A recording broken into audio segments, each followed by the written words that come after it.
What's up, guys? The first thing we're going to do for our face moisturizer slash sunscreen is go ahead and get our pot ready for our wet products. I'm using my glass measuring cup to put my wet products such as beeswax, coconut oil, and shea butter down in to melt that first. And once we melt that, we'll take it out of the pot and we will add the rest of the ingredients later.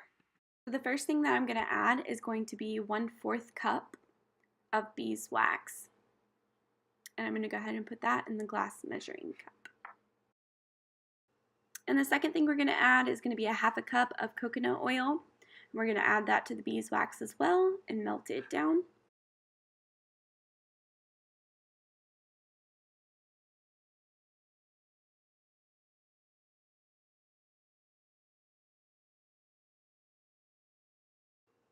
The third thing we're going to add is going to be 1/2 cup of shea butter.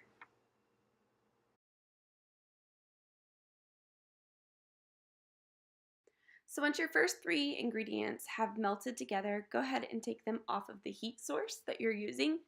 And then we are going to add our zinc oxide. And we're going to do about 4 tablespoons. I'm using 4 tablespoons.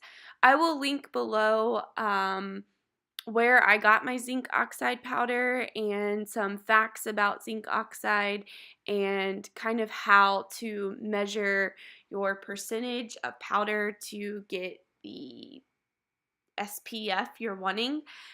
This is a 30 to 40, so probably about 32 SPF that I am using, and I did such a high SPF because it is going on my face.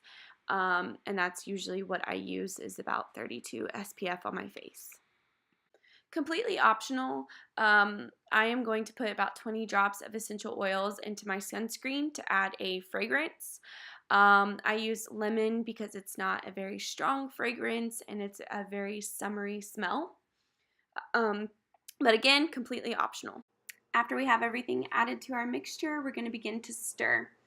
The concoction sunscreen is going to turn into like a milky texture. It's kind of thick until it dries, and then once it dries, it turns into like a paste or a lotion, if you will. But yeah, you want to stir it and get all the chunks out of the bottom. Don't leave any chunks behind, and just make sure that you continue to stir and stir and stir. And once you feel like you've gotten all the chunks, you can go ahead and pour it into your glass container. Okay, so now it's your turn to do it yourself.